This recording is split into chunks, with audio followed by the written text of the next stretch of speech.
ಸ್ನೇಹಿತರೆ, ಈಗಾಗಲೇ C T ರವಿಯವ್ರ ಮಾತುಗಳನ್ನು ಕೇಳಿಸ್ಕೊಂಡಿದ್ದೀರಿ. ಈ ಸರ್ಕಾರ ಸಂವೇದನಾ ರಹಿತ ಸರ್ಕಾರ, ಭ್ರಷ್ಟಾಚಾರದಲ್ಲಿ ಸಿಕ್ಕಾಕೊಂಡಿರ್ತಕ್ಕಂಥ ಸರ್ಕಾರ, ಅಭಿವೃದ್ಧಿ ಶೂನ್ಯ ಸರ್ಕಾರ, ತಮ್ಮ ಗ್ಯಾರಂಟಿ ಯೋಜನೆಗಳನ್ನು ಜಾರಿಗೊಳಿಸ್ಲಿಕ್ಕಾಗದೆ ತಪ್ಪುರ್ಸಾಡ್ತಾ ಇರೋ ಸರ್ಕಾರ ಇದು. ಗ್ಯಾರಂಟಿ ಯೋಜನೆಗಳಿಗೆ ಹಣ ಒದಗಿಸ್ಲಿಕ್ಕೆ ಎಂತಹ ವಾಮ ಮಾರ್ಗವನ್ನು ಬಳಸಿದ್ದಾರೆ ಇವರು ಅನ್ನೋದನ್ನ ರಾಜ್ಯದ ಜನತೆ ನೋಡ್ತಾ ಇದ್ದಾರೆ. SCP TSP ಹಣ, SC/STಗಳ ಅಭಿವೃದ್ಧಿಗಿರ್ತಕ್ಕಂಥ ಹಣ 25,000 ಕೋಟಿ ಹಣವನ್ನು ಗ್ಯಾರಂಟಿಗಳಿಗೆ ಬಳಸಿದ್ದಾರೆ. ಇದು ಸಾಕಾಗಲ್ಲ ಅಂತ ಬೆಲೆ ಏರಿಕೆ ಮಾಡಿದ್ದಾರೆ. ವಿಶೇಷವಾಗಿ ಅಬಕಾರಿ ಇಲಾಖೆ ಮದ್ಯದ ಬೆಲೆಯನ್ನು ಜಾಸ್ತಿ ಮಾಡಿದೆ, 20% ಜಾಸ್ತಿ ಮಾಡಿದ್ದಾರೆ.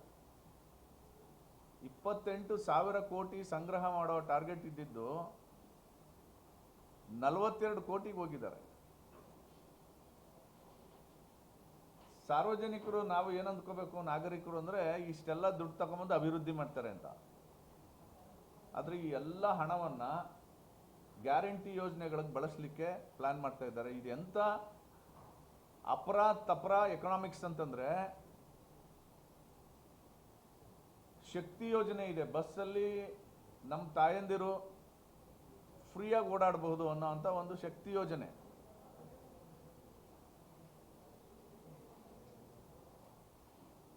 ಸಾರಿಗೆ ಸಚಿವರು ಏನು ಮಾತಾಡ್ತಿದ್ರು ಅಂದರೆ, ಶಕ್ತಿ ಯೋಜನೆಯಿಂದ ನಮ್ಮ ಇಲಾಖೆಗೆ ಲಾಭ ಆಗಿದೆ ಅಂತ. ಲಾಭ ಆಗಿದ ಮೇಲೆ 15% ಬಸ್ ದರ ಯಾಕೆ ಜಾಸ್ತಿ ಮಾಡಿದ್ರಿ, ಅಬಕಾರಿ ದರ ಯಾಕೆ ಜಾಸ್ತಿ ಮಾಡಿದ್ರಿ ಅಂತ ನೋಡಿದ್ರೆ, ನಾನು ಹೇಳಿದ್ನಲ್ಲ, ತಪರ ಎಕನಾಮಿಕ್ಸ್ ಇದು. ಗಂಡನ ಜೋಬಿಂದ ದುಡ್ಡು ಕಿತ್ಕೊಂಡು ಹೆಂಡ್ತಿ ಕೊಡುವಂಥದ್ದು ಎಕನಾಮಿಕ್ಸ್ ಇದು. ಎಲ್ಲಾದರೂ ನೋಡಿದ್ದೀರಾ ಇದನ್ನು ನೀವು? ಇಷ್ಟೆಲ್ಲದರ ಜೊತೆಗೆ ಸರಣಿ ಸಾವುಗಳು, ಬಾಣಂತಿಯರ ಸಾವು, ಹಸುಗೂಸುಗಳ ಸಾವು, ಆತ್ಮಹತ್ಯೆ, ರೈತರ ಆತ್ಮಹತ್ಯೆ, ಅಧಿಕಾರಿಗಳ ಆತ್ಮಹತ್ಯೆ, ಇದೆಲ್ಲವನ್ನ ಮುಚ್ಚಾಕೊಳ್ಳೋದಕ್ಕೆ ಕಾಂಗ್ರೆಸ್ ಪಕ್ಷ ಮತ್ತು ಅವ್ರ ಸರ್ಕಾರ ಒಂದು ಹೊಸ ತಂತ್ರಗಾರಿಕೆಯನ್ನು ಶುರು ಮಾಡಿದೆ. ಅದೇನು ಅಂತಂದರೆ, BJPಯವರು ಅಂಬೇಡ್ಕರ್ ವಿರೋಧಿಗಳು ಅಂತ, BJPಯವರು ಸಂವಿಧಾನ ವಿರೋಧಿಗಳು ಅಂತ. ಇವತ್ತು ಈ ನಗರದಲ್ಲಿ 5 ಗಂಟೆಗೆ ನಮ್ಮದೊಂದು ಸಂವಿಧಾನ ಸನ್ಮಾನ ಅಭಿಯಾನ ನಡೀತಾ ಇದೆ. ಆ ಅಭಿಯಾನದಲ್ಲಿ ಅಂಕಿ ಅಂಶಗಳ ಸಮೇತ ಯಾರು ಅಂಬೇಡ್ಕರ್ ವಿರೋಧಿಗಳು, ಯಾರು ಅಂಬೇಡ್ಕರ್ ಪರ ಕೆಲಸ ಮಾಡಿರೋರು, ಯಾರು ಸಂವಿಧಾನ ವಿರೋಧಿಗಳು, ಯಾರು ಸಂವಿಧಾನದ ವಿರುದ್ಧ ಕೆಲಸ ಮಾಡಿರೋರು ಅನ್ನುವ ವಿಚಾರ ಮಂಡನೆಗೆ ನಾವು ಬಂದಿರೋದು ಇವತ್ತು. ಸೊ ತಾವು ಮಾಡಿರ್ತಕ್ಕಂಥ ಎಲ್ಲ ತಪ್ಪುಗಳನ್ನು ಮುಚ್ಚಿಟ್ಕೊಳ್ಳೋಕ್ಕೆ ಈಗ ಬಾಬಾ ಸಾಹೇಬ್ ಅಂಬೇಡ್ಕರ್ ಹೆಸರು ಹೇಳ್ಕೊಂಡು ದಲಿತ ಸಂಘಟನೆಗಳನ್ನ ಬೀದಿಲಿ ನಿಲ್ಲಿಸುವಂಥ ಕೆಲಸ ಮಾಡ್ತಾ ಇದ್ದಾರೆ. ಸೊ ಹಾಗಾಗಿ ಇದಕ್ಕೆಲ್ಲಕ್ಕೂ ಸ್ಪಷ್ಟನೆ ಕೊಡಬೇಕು. ಅವರೇನು ಸುಳ್ಳು ಹೇಳ್ತಾ ಇದ್ದಾರೆ, ನಾವು ಸತ್ಯವನ್ನು ಹೇಳಬೇಕು ಅಂತ ಇವತ್ತೊಂದು ಕಾರ್ಯಕ್ರಮ ಸಾಯಂಕಾಲ ಇದೆ. ದಯಮಾಡಿ ಅಲ್ಲಿಗೆ ಬನ್ನಿ. ಮತ್ತೀಗ ಸಿ ಟಿ ರವಿಯವರು ಮಂಡಿಸಿರುವಂಥ ವಿಚಾರಗಳಿಗೆ ಏನಾದರೂ ಸಂಬಂಧಪಟ್ಟಂತೆ ಪ್ರಶ್ನೆಗಳಿದ್ರೆ ಕೇಳಿ ಉತ್ತರ ಕೊಡೋಣ. ಸಾಮಾನ್ಯ ಗೃಹ ಸಚಿವರು ಅಮಿತ್ ಶಾ ಅವರು 1 ಗಂಟೆ 35 ನಿಮಿಷ ಮಾತಾಡಿದ್ದಾರೆ. ಈಗೇನು ಆರೋಪ ಮಾಡ್ತಾ ಇದ್ದಾರೆ ಅದು 12 ಸೆಕೆಂಡ್ ಇರೋದು. ಈ 12 ಸೆಕೆಂಡನ್ನ ಮಾತನ್ನು ಒಂದು ಸಂದರ್ಭಕ್ಕೆ ಪೂರಕವಾಗಿ ತಗೋಬೇಕಲ್ವಾ? ಈ ಚರ್ಚೆ ನಡೆಯುವಾಗ ಸನ್ಮಾನ್ಯ ಮಲ್ಲಿಕಾರ್ಜುನ್ ಖರ್ಗೆ ಸಾಹೇಬರು ಹಾಜರಿದ್ದರು. ಅವರೇನು ಪ್ರತಿಕ್ರಿಯೆ ನೀಡಿಲ್ಲ. 20 ನಿಮಿಷ ಆದಮೇಲೆ 12 ಸೆಕೆಂಡನ್ನು ಕಟ್ ಆ್ಯಂಡ್ ಪೇಸ್ಟ್ ಮಾಡಿದ ಮೇಲೆ ಇದು ಸೀರಿಯಸ್ ಟರ್ನ್ ತಗೊಂಡಿದೆ. ಸೊ ಮಲ್ಲಿಕಾರ್ಜುನ್ ಖರ್ಗೆ ಅವ್ರಿಗೆ ಅವರು ಮಾತಾಡಿರೋದು ಸರಿಲ್ಲ ಅಂದಿದ್ರೆ ಅಲ್ಲೇ ಎದ್ದು ನಿಂತ್ಕೊಂಡು ಕೇಳ್ತಿದ್ರು. ಸಹಜವಾಗಿ ಮಾತಾಡ್ತಕ್ಕಂಥ ಸಂದರ್ಭದಲ್ಲಿ ಬಂದಿರೋ ಮಾತು ಅದು ಬಂದಿರೋ ಅಂಥ ಮಾತು. ನಾನು ಇಲ್ಲಿ ಕೂತ್ಕೊಂಡು ಅದನ್ನು ಡಿಫೆಂಡ್ ಮಾಡ್ಕೋತಾ ಇಲ್ಲ. ಸಂದರ್ಭ ಯಾವುದು? ಬಾಬಾ ಸಾಹೇಬ್ರಿಗೆ ದ್ರೋಹ ಮಾಡಿದ್ದೀರಿ, ಮೋಸ ಮಾಡಿದ್ದೀರಿ, ಅನ್ಯಾಯ ಮಾಡಿದ್ದೀರಿ. ಆ ಪಾಪಕ್ಕೆ ಪ್ರಾಯಶ್ಚಿತ್ತ ಮಾಡ್ಕೋಬೇಕು ನೀವು ಅನ್ನೋ ಮಾತಿನ ಬರದಲ್ಲಿ ಮಾತಾಡಿರುವಂಥದ್ದು ಅದು. ನೀವು 12 ಸೆಕೆಂಡ್ ಎತ್ಕೊಂಡ್ರಿ. ಒಂದು ಗಂಟೆ 35 ನಿಮಿಷ ಮಾತಾಡಿರೋದ್ರ ಬಗ್ಗೆ ಏನು ಮಾತಾಡಲ್ಲ. ನಾನು ಡಿಫೆಂಡ್ ಮಾಡ್ತಾ ಇಲ್ಲ.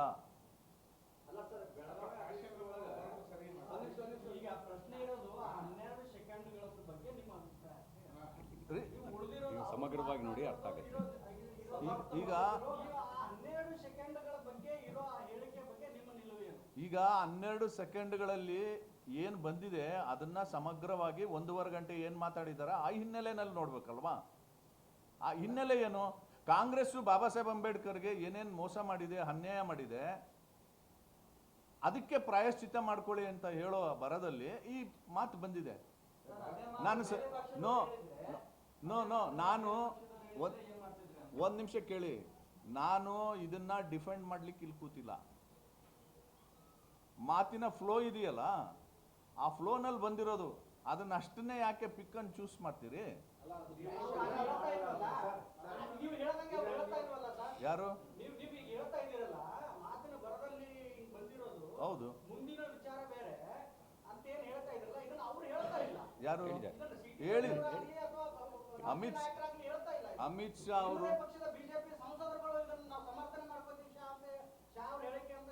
ಇಲ್ಲ ಅಮಿತ್ ಶಾ ಇಡೀ ಅಮಿತ್ ಶಾ ಅವರ ಮಾತಿನಲ್ಲಿ ಅಪ್ಪಿಕೊಂಡಿದ್ದೀರಿ. ಅಂಬೇಡ್ಕರ್ ಅವರ ಪಂಚಧಾಮಗಳನ್ನು ಪಂಚತೀರ್ಥಗಳನ್ನಾಗಿ ಅಭಿವೃದ್ಧಿಪಡಿಸಿದ್ದು ಬಿಜೆಪಿ ಸರ್ಕಾರ. ಅಂಬೇಡ್ಕರ್ ಅವರ ಬಗ್ಗೆ ಶ್ರದ್ಧೆ ಗೌರವ ಇಲ್ಲದೆ ಇದ್ದಿದ್ರೆ ಭಾರತ ರತ್ನಕ್ಕೆ ಅಟಲ್ ಬಿಹಾರಿ ವಾಜಪೇಯಿ ಶಿಫಾರಸ್ ಮಾಡ್ತಿರ್ಲಿಲ್ಲ. ಕಾಂಗ್ರೆಸ್ ಸರ್ಕಾರ ಕೊಡಲಿಲ್ಲ ಭಾರತ ರತ್ನವನ್ನು. ಬಿಜೆಪಿ ಬೆಂಬಲಿತ ಜನತಾದಳದ ಸರ್ಕಾರ ವಿ.ಪಿ. ಸಿಂಗ್ ಪ್ರಧಾನಮಂತ್ರಿಯಾಗಿದ್ದಾಗ ಪ್ರಪೋಸ್ಡ್ ಮಾಡಿದ್ದು ಡಾಕ್ಟರ್ ಅಂಬೇಡ್ಕರ್ ಅವರ ಹೆಸರನ್ನು ಅಟಲ್ ಬಿಹಾರಿ ವಾಜಪೇಯಿ ಪ್ರಪೋಸ್ ಮಾಡಿದ್ದು. ಅವರ ಪಂಚಧಾಮಗಳನ್ನು ಪಂಚತೀರ್ಥಗಳನ್ನಾಗಿ ಅಭಿವೃದ್ಧಿಪಡಿಸಿದ್ದು ಬಿಜೆಪಿ ಸರ್ಕಾರ. ಒಂದು ಆ್ಯಪಿಗೆ ಭೀಮ್ ಆ್ಯಪ್ ಅಂಥೇಳಿ ಹೆಸರಿಟ್ಟಿದ್ದು ಬಿಜೆಪಿ ಸರ್ಕಾರ. ನಮಗೆ ಆ ಶ್ರದ್ಧೆ ಗೌರವ ಇದ್ದಿದ್ದ ಕಾರಣಕ್ಕೋಸ್ಕರನೇ ಸಮಾನತೆ ಪ್ರತಿಮೆಯನ್ನು ಮುಂಬೈನಲ್ಲಿ ನಿರ್ಮಾಣ ಮಾಡ್ತಿರೋದು. ಸಮಾನತೆ ಪ್ರತಿಮೆಯನ್ನು, ಏಕತೆ ಪ್ರತಿಮೆ ಸರ್ದಾರ್ ವಲ್ಲಭಾಯ್ ಪಟೇಲ್ ಇರೋದಾದರೆ ಸಮಾನತೆ ಪ್ರತಿಮೆ ಡಾಕ್ಟರ್ B.R. ಅಂಬೇಡ್ಕರ್ದ್ದು. ಹಾಗಾಗಿ ನಮಗಿರುವಂಥ ಶ್ರದ್ಧೆ ಗೌರವ ಅನ್ನೋದು ಅದು ಹೃದಯದಲ್ಲಿ ಇರ್ತಕ್ಕಂಥದ್ದು, ರಾಜಕಾರಣದಲ್ಲಿ ಅಲ್ಲ. ನಮ್ಗೆ ಹಂಗಾಗಿ ಅದರ ಅವಶ್ಯಕತೆನೇ ಇಲ್ಲ. ನಾವು ಸಮಗ್ರವಾಗಿ ಎಲ್ಲ ವಿಷಯಗಳ ಬಗ್ಗೆಯೂ ಚರ್ಚೆಗೆ ನಾವು ತಯಾರಿದ್ದೇವೆ. ಅನ್ಯಾಯ ಸರಿಪಡಿಸೋದಲ್ರಿ, ಇದಕ್ಕಿಂತ ಮುಂಚೆನೇ ಮಾಡಿರೋದು ನಾವು. ನೀವೇನು ಈ ವಿಷಯ ಅನ್ಯಾಯ ಮಾಡೇ ಇಲ್ಲ. ಅನ್ಯಾಯ ಮಾಡಿರೋದು ಕಾಂಗ್ರೆಸ್ಸು. ನೀವು ತಪ್ಪು ತಿಳ್ಕೊಂಡಿದ್ದೀರಿ, ತಪ್ಪು ಅಭಿಪ್ರಾಯ ಬರುವ ರೀತಿ ಪ್ರಶ್ನೆ ಕೇಳ್ತಾ ಇದ್ದೀರಿ. ನಾನು ಹೇಳ್ತಾ ಇದ್ದೀನಿ, ಅನ್ಯಾಯ ಮಾಡಿರೋದು ಕಾಂಗ್ರೆಸ್ಸು. ಖಂಡಿತ ಅದು ನಿಮ್ಮ ಅಭಿಪ್ರಾಯ. ಅದು ನಿಮ್ಮ ಅಭಿಪ್ರಾಯ. ನಿಮ್ಮ ಅಭಿಪ್ರಾಯ ಅದು. ನಿಮ್ಮ ಅಭಿಪ್ರಾಯ ತಪ್ಪು. ನಿಮ್ಮ ಅಭಿಪ್ರಾಯ ತಪ್ಪು. ನೀವೇನು ಹೇಳ್ತಾ ಇದ್ದೀರಿ, ನಿಮ್ಮ ಅಭಿಪ್ರಾಯ ತಪ್ಪು. ಸಮಗ್ರ ದೃಷ್ಟಿಯಿಂದ ನೋಡಿ, ಆಗ ನಿಮಗೆ ಅಮಿತ್ ಶಾ ಅವರು ಅರ್ಥ ಆಗ್ತಾರೆ. ಅದು ನಿಮ್ಮ ಅಭಿಪ್ರಾಯ ಅಲ್ಲ, ಅದು ನಿಮ್ಮ ಅಭಿಪ್ರಾಯ. ನೀವು ಹಾಗೆ ತಿಳ್ಕೊಳ್ಳೋದು ನಿಮ್ಮ ಅಭಿಪ್ರಾಯ. ನೀವು ಅದು ಸ್ವತಂತ್ರ ಇದ್ದೀರಿ. ಒಂದು ಕ್ಲಾರಿಫೈ, ಒಂದು ಸೆಕೆಂಡ್. ಈ ಪ್ರಶ್ನೆಗಳಿಗೆ ಬ್ರದರ್ ಒಂದು ಕ್ಲಾರಿಫಿಕೇಶನ್ ಕೊಟ್ಬಿಡ್ತೀನಿ. ಒಂದು ನಿಮಿಷ ಇರಿ. ನನಗೊಂದು ಪ್ರಶ್ನೆ ಕೇಳಿದ್ರೆ ಈಗ ಕೇಳಿ, ಒಂದು ನಿಮಿಷ ಕೇಳಿಸ್ಕೊಳ್ಳಿ. ಅಮಿತ್ ಶಾ ಅವರ ಇಶ್ಯೂಸ್ ರೈಸ್ ಆಗಿರೋದ್ರಿಂದ ನೀವು ಸಂವಿಧಾನ ಸನ್ಮಾನ ಅಭಿಯಾನ ಮಾಡ್ತಾ ಇದ್ದೀರಿ ಅಂತ ಒಂದು ಮಾತು ಹೇಳಿದ್ರು. ನಿಮಗೆ ಗೊತ್ತಿರಲಿ ಸ್ನೇಹಿತರೆ, ನವೆಂಬರ್ 26 ಜನವರಿ 26 ನಡೀತಾ ಇರೋ ಅಭಿಯಾನ ಇದು ಕೇವಲ ಏನು ಕರ್ನಾಟಕದಲ್ಲ, ಇಡೀ ರಾಷ್ಟ್ರದಾದ್ಯಂತ ನಡೀತಾ ಇದೆ. ಇದಕ್ಕೆ ಪೂರ್ವಭಾವಿ ಸಿದ್ಧತೆಯನ್ನು ನಾವು 3 ತಿಂಗಳ ಹಿಂದೆ ಮಾಡ್ಕೊಂಡಿದ್ವಿ. 1 ಒಂದು ರಾಂಗ್ ನೆರೆಟಿವ್ ಸೆಟ್ ಆಗ್ತಾ ಇದೆ ನಮ್ಮ ವಿರುದ್ಧ. ಬಿಜೆಪಿ ಅಧಿಕಾರಕ್ಕೆ ಬಂದ್ರೆ ಸಂವಿಧಾನ ಬದಲಾಯಿಸ್ಬಿಡ್ತಾರೆ ಅಂತ. ಹಾಗಾದ್ರೆ ಸಂವಿಧಾನವನ್ನ ನಿಜವಾಗ್ಲೂ ಬದಲಾಯಿಸಿರೋದು ಯಾರು? ಒಂದ್ ಸೆಕೆಂಡ್ ಇರಿ, ತಾಳ್ಮೆ. ಒಂದ್ ಸೆಕೆಂಡ್ ಇರಿ. ಸೊ ಯಾರು ಸಂವಿಧಾನನ ನಿಜವಾಗ್ಲೂ ಇಲ್ಲಿವರೆಗೆ ಬದಲಾವಣೆ ಮಾಡಿದ್ದಾರೆ, ಯಾರು ಅದಕ್ಕೆ ಶಕ್ತಿ ತುಂಬಿದ್ದಾರೆ ಅಂತ ದಾಖಲೆಗಳ ಸಮೇತ ಕೊಡ್ಬೇಕಲ್ವಾ? ಅದು ಕೊಡೋ ಅಂತ ಕೆಲಸ ಮಾಡ್ತಾ ಇರೋ ಮಧ್ಯದಲ್ಲಿ ಇದು ಬಂದಿದೆ, ಈ ಇಶ್ಯೂ ಬಂದಿದೆ. ಈ ನಮ್ಮ ಆರ್ಗ್ಯುಮೆಂಟ್ಗೆ ಇಡೀ ಕರ್ನಾಟಕದಲ್ಲಿ ಕಾಂಗ್ರೆಸ್ ಸರ್ಕಾರ ಉತ್ತರ ಕೊಡಕ್ಕಾಗದೆ ಬಾಬಾ ಸಾಹೇಬ್ರಿಗೆ ಇವ್ರು ಮಾಡಿರೋ ಅನ್ಯಾಯಗಳು, ಅವಮಾನಗಳು ಅದನ್ನೆಲ್ಲ ಹೇಳಲಿಕ್ಕೆ ಶುರು ಮಾಡಿದ್ಮೇಲೆ ಇದೊಂದು ಇಶ್ಯೂ ಬಂತು. ಇದನ್ನ ಎತ್ಕೊಂಡು ಅದನ್ನ ಕವರ್ ಅಪ್ ಮಾಡಕ್ ನೋಡ್ತಾ ಇದ್ದಾರೆ. ಇದರಲ್ಲೂ ಕೂಡ ನಾವು ಸತ್ಯ ಏನು ಅಂತ ಮಾತಾಡ್ತಾ ಇದ್ದೀವಿ. ನಾನು ಹೇಳ್ತೀನಿ, ಈಗಲೂ ಹೇಳ್ತೀನಿ, ಅಮಿತ್ ಶಾ ಅವರ 12 ಸೆಕೆಂಡಲ್ಲಿ ಮಾತಾಡಿರೋ ಮಾತಿದೆಯಲ್ಲ, ಅದನ್ನ ನಾನು ಡಿಫೆಂಡ್ ಮಾಡ್ಕೊಳಲ್ಲ. ಆದ್ರೆ ಒಂದ್ ನಿಮಿಷ ತಡೀರಿ. ಆದ್ರೆ ಇದು ಒಂದು ಸಾಂದರ್ಭಿಕವಾಗಿ ಬಂದಿರುವಂತದ್ದನ್ನ ದೊಡ್ಡ ಇಶ್ಯೂ ಮಾಡ್ತಾ ಇದ್ದೀರಲ್ಲ, ಮಾಡಿ. ನಾವು ಏನ್ ಶುರು ಮಾಡಿದ್ವಿ, ನಮ್ಮ ಅಭಿಯಾನ ಏನು ಶುರುವಾಗಿದೆ, ನಮ್ಮ ಅಭಿಯಾನನ ನಾವು ಕಂಟಿನ್ಯೂ ಮಾಡ್ತೀವಿ. ನೋಡೋಣ ಸತ್ಯ ಯಾವುದು ಸುಳ್ಳು ಯಾವುದು ಅಂತ ಗೊತ್ತಾಗ್ಲಿ ಜನರಿಗೆ. ಅವ್ರ ನಿಲುವು ಅದಕ್ಕೆ ನಾನು ಕ್ಲಿಯರ್. ಈಗ ದಲಿತರು ನಮ್ಮ ಜೊತೆ ಇದ್ದಾರೆ, ಎಲ್ಲರೂ ನಮ್ಮ ಜೊತೆಗಿದ್ದಾರೆ. ನನ್ನ ಪ್ರಶ್ನೆ ಏನು ಅಂತಂದ್ರೆ, ನೋಡ್ರಿ, ನೀವು ಯಾರೋ ಕೇಳಿದ್ರು ಬಾಬಾ ಸಾಹೇಬರು ನಮಗೆ ಫ್ಯಾಷನ್ ಅಂತ. ಎಸ್, ನಮಗೆ ಫ್ಯಾಷನ್, ದಲಿತರಿಗೆ, ಶೋಷಿತರಿಗೆ. ಕಾಂಗ್ರೆಸ್ನವ್ರಿಗೆ ಹೆಂಗ್ ಫ್ಯಾಷನ್ ಆಗುತ್ತೆ ಅಂತ ಹೇಳಿರೋದು ಅಮಿತ್ ಶಾ ಅವರು. ನೀವು ಫ್ಯಾಷನ್ ಮಾಡ್ಕೋಬೇಡಿ. ನೋ, ಕಾಂಗ್ರೆಸ್ನವರು ಅಂಬೇಡ್ಕರ್ ಹೆಸರು ಹೇಳೋದು ನಿಮಗೆ ಫ್ಯಾಷನ್ ಆಗಿದೆ ಅಂತ ಅವ್ರಿಗೆ ಹೇಳಿದ್ದಾರೆ. ಕಾಂಗ್ರೆಸ್ನವ್ರಿಗೆ ಹೇಳಿರೋದು. ನನಗೆ ಒಬ್ಬ ದಲಿತ ಆಗಿ ನನಗೆ ಬಾಬಾ ಸಾಹೇಬ್ ಅಂಬೇಡ್ಕರ್ ಫ್ಯಾಷನ್, ಯಾಕೆಂದ್ರೆ ಅವರೇ ಮಾಡೆಲ್ ನನಗೆ. ಇದು ಒಂದು. ಎರಡನೇದು, ಬಾಬಾ ಸಾಹೇಬ್ ಅಂಬೇಡ್ಕರ್ ನಮಗೆ ಎಮೋಷನಲ್ಲು. ಆ ಕಾರಣಕ್ಕೆ ನಾನು ಈ ಒಂದು 12 ಸೆಕೆಂಡ್ ವಿಚಾರ ಇದೆಯಲ್ಲ, ಅದನ್ನ ನಾನು ಡಿಫೆಂಡ್ ಮಾಡ್ಕೊಳ್ಳಲ್ಲ. ಇದೆರಡನ್ನೂ ಮೀರಿದಂಥದ್ದು ಬಾಬಾ ಸಾಹೇಬ್ ಅಂಬೇಡ್ಕರ್ ನಮಗೊಂದು ಮಿಷನ್. ದಯವಿಟ್ಟು ಅರ್ಥ ಮಾಡ್ಕೊಳ್ಳಿ, ಅವರೊಂದು ಮಿಷನ್. ಆ ಮಿಷನ್ ಯಾವುದು ಅಂತಂದ್ರೆ, ಶೋಷಿತ ವರ್ಗಗಳನ್ನ ಸಾಮಾಜಿಕ ಆರ್ಥಿಕ ಅಸಮಾನತೆಯಿಂದ ಮೇಲೆತ್ತಿ ಮೇನ್ ಸ್ಟ್ರೀಮಿಗೆ ತಂದು ಗವರ್ನಿಂಗ್ ಕ್ಲಾಸ್ ಆಗಬೇಕು ಅಂತ ಮಿಷನ್ ಇಟ್ಕೊಂಡಿದ್ರು. ಆ ಮಿಷನ್ಗೆ ಅಡ್ಡಿಪಡಿಸಿರೋದು, ದಾಖಲೆಗಳ ಸಮೇತ ಹೇಳ್ತಾ ಇದ್ದೀನಿ, ಮೊದಲ 30 ವರ್ಷಗಳ ಕಾಲ ಆ ಮಿಷನ್ಗೆ ಅಡ್ಡಿಪಡಿಸಿರೋದು ಕಾಂಗ್ರೆಸ್ನವರು. ಅದನ್ನ ನಾವು ಮಾತಾಡ್ತಾ ಇದ್ದೀವಿ ಜನರಿಗೆ. ಸಂಜೆ ಬನ್ನಿ, ಉಳಿದಿದ್ದೆಲ್ಲ ಸಮಗ್ರವಾಗಿ ನಿಮಗೂ ಮಾಹಿತಿ ಸಿಗುತ್ತೆ.